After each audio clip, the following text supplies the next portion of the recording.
Hey y'all, this is Driver. So we're back here again on ATS. We've got us a load of industrial pallets coming out of Seattle, Washington, going down to Newport, Oregon. Nice and easy run. These are some wild pallets. I don't know if I've ever really seen anything like this in real life. I'm gonna try to turn to where y'all can see these a little bit, but they're definitely different. Let me use my mouse because that controller's doing weird stuff. But it must be the way they might have them stacked up. But it is technically an oversized load. Um, a load like this typically wouldn't require an escort, but it could, depending upon the state. And in Oregon and Washington, I'm not really sure. So, but that's going to be our run for today. And our topic today is going to be about stuff that I've hauled. And we'll just kind of grow off of that, so to speak. So let's go ahead and get out of here. We picked these up at the Kenworth dealership, or not dealership, factory. A real quick note, and this is going to connect into the previous video, so I hope you've watched it. And I was talking about companies that do and don't allow parking, and I didn't get specifically what companies and places. Um, this one here, if you look at here on the map, and I'll even do this for you, um, they do have parking here, which is pretty cool. We also have our terminal right next door, so I mean, really, we wouldn't need to park here, but that's designed like that in real life for drivers to either stage before delivery or pickup, or a place to finish catching up on their rest before they leave after the pickup or delivery. Excuse me. So, yeah, I just wanted to touch on that real quick because there are places in real life that do it and places that don't. So let's get on out of here.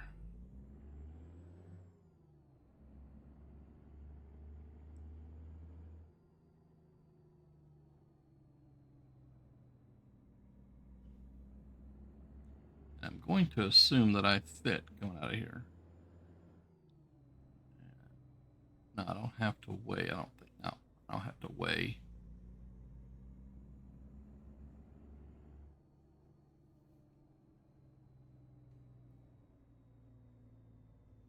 It's gonna be a tight fit through this gate, isn't it? A little bit. Oh, that ain't gonna be too bad. I mean, this is oversized, but it's not that big, so it's easy to navigate it. Yeah, ain't too bad. You're gonna turn, even though I have the right of way.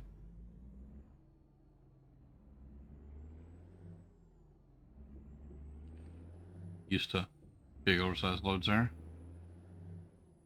So, getting into our topic today of things that I've hauled and whatnot. So, um, if you've listened to some of my previous videos, I've talked about me getting into trucking and whatnot. The first thing I did was cartage. It was called local cartage. It's where you work local, and I guess I could have. We're gonna go. So with local cartage, you're doing package delivery. It's kind of like doing a FedEx delivery, but not exactly. Um, I did a lot of industrial stuff, so it might have been like a whole pallet, or it might have just been a box. I remember one place I used to go to pretty regular in Dallas was a movie theater, and we would deliver the movie reels for the new movies, and also pick up the old reels from movies that were leaving the theater. Being switched in and out. So that was I thought that was pretty neat. Um, I've hauled a lot of variety of things, to be honest with you, people. Um, I can't remember every single thing I've hauled. I do remember hauling ramen noodles once before, and I've seen the jokes, talking about, oh, you wreck a load of ramen noodles and you only lose $50, and it makes you laugh because ramen noodles, well, back then were cheap. Probably not as cheap today, but I have hauled dry food. I've never done anything refrigerated, so I've never hauled meats or dairy or anything like that. I've hauled box stuff of all kind of stuff. I hauled everything from clothes to um, movie reels. See what else. Ooh, I'm taking this way too fast. There we go. Slow my butt down a little, right? This controller just still seems sensitive. Sorry. I know I'm going off topic at times.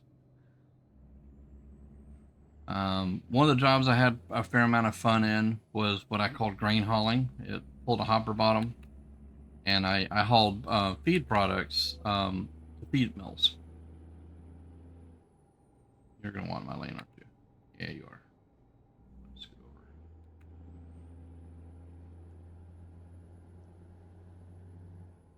over. And when it comes to like the feed and the grain, I've hauled corn, I've hauled Milo, I've hauled speeding like crazy here. Let's see, corn, Milo, I've hauled wheat, I've hauled what they call wheat middlings, which is the shell of the wheat when it's broke down for flour. I've hauled some finished feed products. I've done rice bran meal,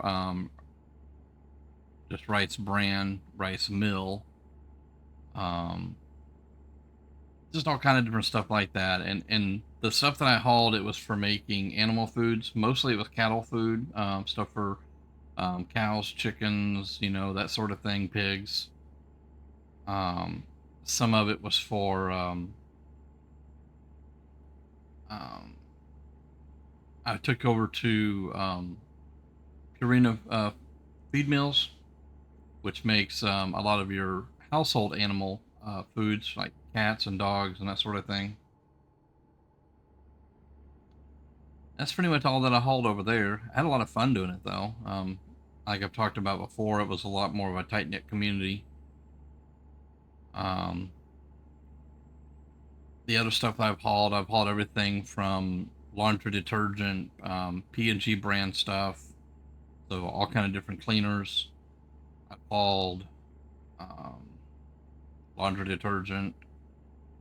Um, I found that one to be interesting because I picked that up in the winter and it's snowing, and I had to sign a paper saying that I would not let it freeze. I don't know how that works, but I was told by my company not to worry about it because it wouldn't freeze. So I don't know. Um, I used to haul some oversized stuff. Mostly it was power generator parts and supplies, things that went with power generators and stuff like that. Um, and these were big.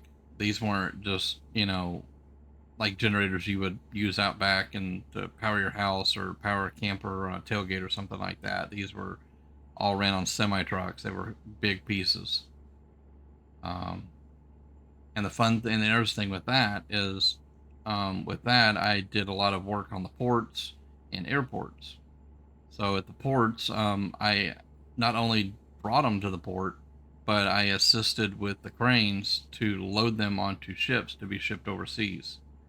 And I've also loaded those exact same things onto airplanes. And my favorite one was we loaded an Antonov airplane, and they flew out to Ecuador and came back, and we did the exact same thing again. I think we loaded them 4 different times, which I thought was really cool. So we did 4 different days of spending almost the whole day loading this because it's not as easy as it sounds when you're dealing with oversized loads. So I've done a lot of stuff like that. Um, let's see here. I've pulled tankers. I've never hauled fuel. Looking into maybe doing that here soon. I might look into getting a job hauling fuel just so I'm home more. When I hauled in tanker, it was I've hauled acid, I've hauled glue, and I've hauled resin. That was the big threes that I hauled a lot of. There was some other stuff that I had also hauled, but I can't remember in the tanker side. Um, I remember I also had a load one time. I took a whole load of printers to Washington D.C. Um, and I'm not sure why they wanted a whole truckload of printers and what these printers exactly did. And I didn't ask questions, but there was a whole lot of security clearance that went into this. So Where are you? Nope. Come on, pass me if you're gonna pass.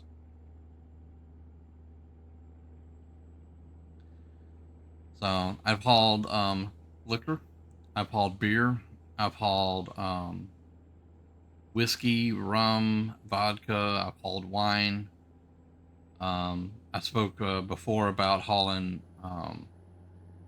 the wood lockers. Those were interesting because the wood lockers were hand loaded, wrapped with moving blankets, and then they unwrapped them from the moving blankets. And whoa, what are you doing, dude? 1 minute you're boogieing, next minute you're not.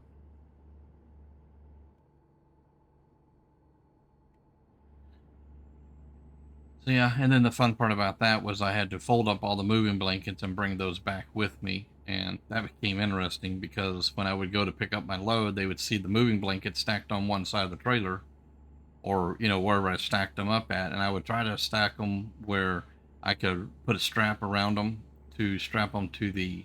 Oh, that's why we're going so slow. 50 mile an hour through here. Close. So that became interesting because some places didn't like that. Sometimes I had to unload all of them and then put them back on the truck. It was a pain in the rear end. Let's see. RV industry, probably my most favorite. That was the hot shot stuff that I did. I mostly hauled campers, travel trailers, fifth wheel campers. I hauled horse trailers. I had living quarters in them. Some of my interesting back hauls, which I didn't get very many of, but one of them that I did was a vacuum trailer. This was on a 2-axle trailer that weighed about 4,000 pounds, and I had to haul that from, I think, Wisconsin to somewhere. I've done contracts with the military. Those I will not talk about, other than the fact that I have done stuff for the military. And it was mostly just moving their equipment around. I have pulled flatbed trailers. I've hauled everything from all kind of different building materials, lumber, steel, different kind of metals. Um, I've hauled drilling mud. I've hauled cement. A lot of vehicles, a lot of construction equipment. I've hauled dozers, excavators, bobcats, tractors. It's taken me a while to think about half the stuff I've hauled. Um, yeah, I've hauled some interesting loads at times, and other times it was boring, just your traditional load. Um,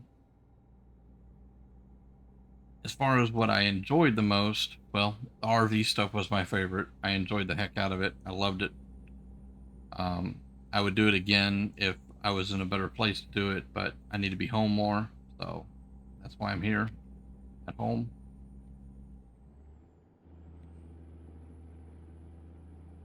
I enjoyed doing flatbed, except for when I had to tarp the load.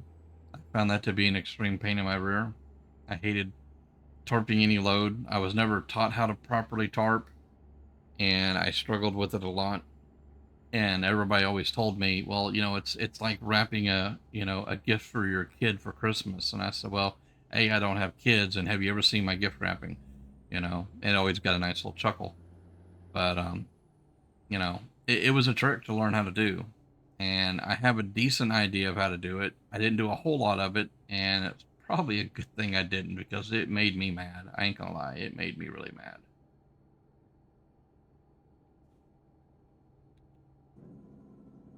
Come on, dude, are you gonna go or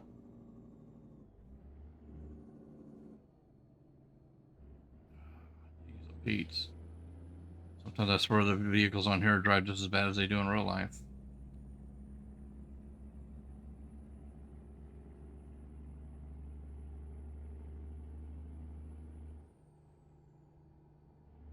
Sorry, I'm trying to get my cruise control set here. Get it fixed in a minute.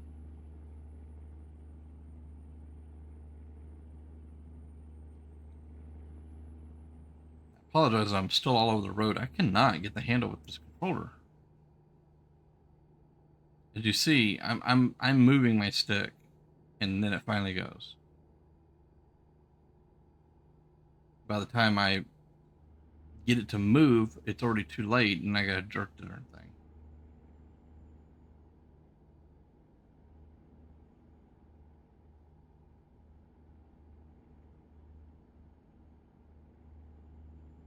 So yeah, that's pretty much all the loads that I've hauled that I can really think of.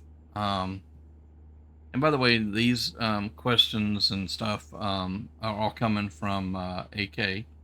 He's gave me a whole list of stuff, and he said he feels bad because he didn't want to seem pushy, and it's not. I'm actually enjoying them. Um, I wish at times I had a little bit better answers, but I'm just going off of my knowledge, my experience, and things like that.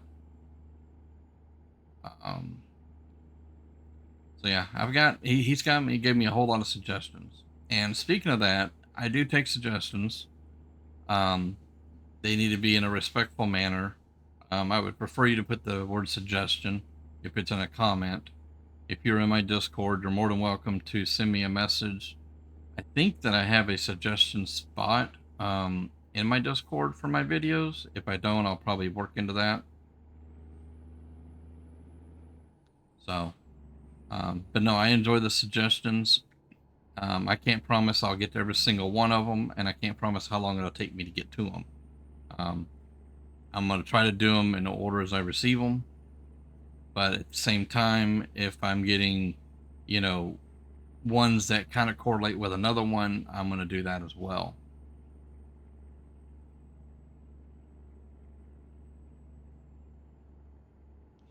I still can't get this controller.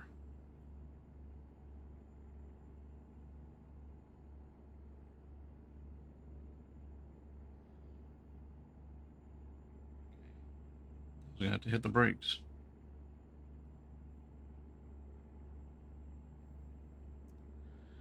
So another thing that AK had also asked me about was company changes, and I have worked for several companies, but most companies I worked for them for a couple of years at least.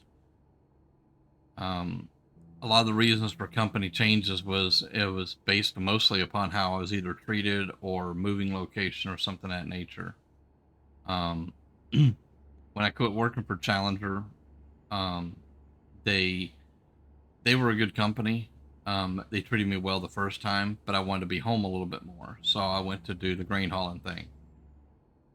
And then I felt like I could make more money going back over the road, so I went back over the road. Didn't like it, went back to grain hauling, and then decided to move back home to Florida from Texas. You know, when I first got into the RV industry, the guy that I was driving for, great person. Haven't spoke to him in several years. I'm not really sure why we've lost communication, but I can't get a hold of him no more. But at the time, he had hired a new driver. Oh, did I miss my exit? Holy crap! Well, that's not surprising, is it, guys? Like the second time in a row, or almost second time in the past few days. Um, but anyways, he hired a new driver. And I've always, like I said, I've always tried to be respectful to everybody, and whether or not you work with me or not. And this guy was pretty rude. We had a party for the boss. He had a birthday, so they had a big party for him, and I got invited. I was at the time we were all pretty much friends and all that stuff, so we hung out a lot. And so they had a little party and a little cookout and everything, and I was over hanging out. And the new driver got invited as well, and that's fine. Um, Unfortunately, the new driver had sampled a little too much of the hard liquor that was on the premises and started showing his butt. That makes sense. So he got real rude with me, and rather than ruin a birthday party and be that guy that's gonna cuss him back, I left. When I tried to talk to him later on, he at first denied everything, but once everybody told him what he did, then he tried to apologize to me. But by then, in my opinion, it was too late. The thing that irritated me though was that the guy that I was working for, he um he found out about it a few days later what had happened, and he apologized to me for that guy's behavior, but he didn't do anything to discipline that guy. And I'm fully aware that, we when this happened, it wasn't at work, but it still wasn't right, and it just left a, I guess you could say, a bad taste in my mouth. So um, I started looking around at new opportunities, and the RV thing had came up across my wires a few times, and I was like, you know what, I want to give this a try. And I looked at my finances and said, okay, I think I can do this, and that's what I did. I went and did it, and I loved it. Unfortunately, the first year didn't work out the way I thought, and I didn't really know that business that well. So it took a little bit of learning, but when I came back to it, I stayed in the RV industry for, I think I came back in 2012 and I quit this year. So, minus 2 years in the 18 wheeler. So, I mean, I had a good 10 years into an RV industry. And the only reason I left the RV industry the second time was because I was under the interpretation that I would make a lot of money driving a semi truck versus driving the pickup truck. And I didn't see that after 2 years, and I gave up on it. And I probably shouldn't have, but it's one of those things when you find what you love and you're good at it and you enjoy it, that's what you should do. Um, if I was to give advice to anybody right now, and this is not even trucking related, just in general, I would tell you to go do what makes you happy. If it doesn't make you happy, then figure something out. You know, the one thing that I hate seeing is people that are all the time mad and disgusted with the world, and they don't make a change. Um, Me, I'm disgusted with over the road, and I don't care to be over the road no more. I think I'm burned out. Um, and I put forth the effort to try to get away from that. Unfortunately, the cards didn't align all the time the way I wanted them to, and I had to just pick up my pride and carry on. Sometimes you still have to work a job and make a living. Um, so it's just one of those things.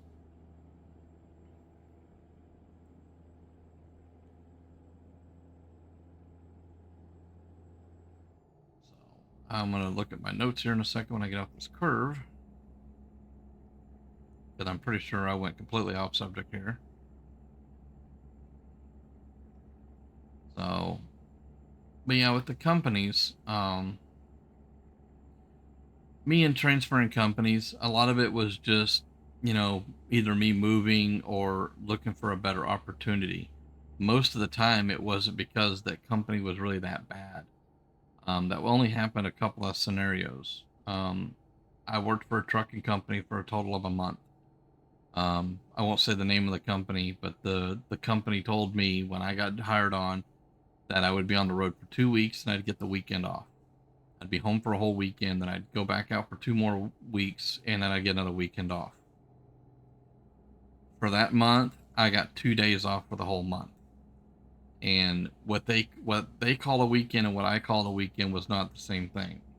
What I call a weekend is I get home Friday night, I leave Monday morning, or maybe I get home Saturday afternoon at the latest, but I don't leave till Monday. Both times I got home on Saturday, late at night, around 5 or so at night or later. I think one time it was 10. And then I had to be back in the truck at 3 a.m. Monday morning. That's not a weekend to me. If they'd have told me that I was going to work 2 weeks and only get off one day, well, at least I would have known what was going on. I probably wouldn't have took the job, honestly. Um, the company that fired me while I was on medical leave after a hernia surgery, I was rehireable for. But you know, I wasn't going to get slapped in the face again. You know, I pretty much see how you're treating people, so I'm not going to be a part of that. And I moved on to greener pastures.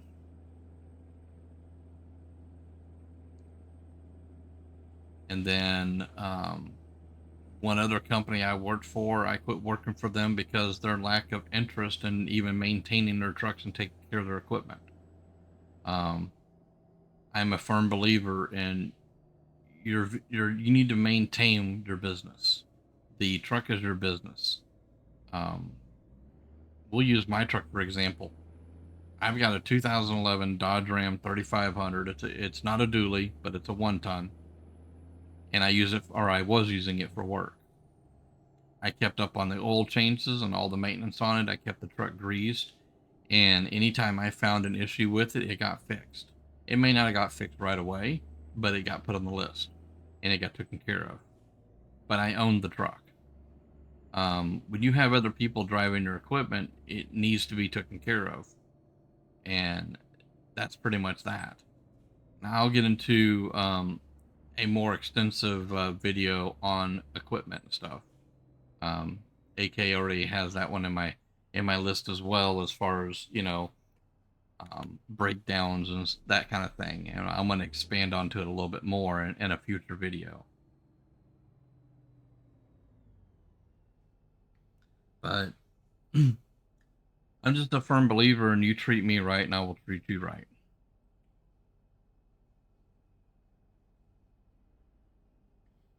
And some companies just don't do that. Right, I can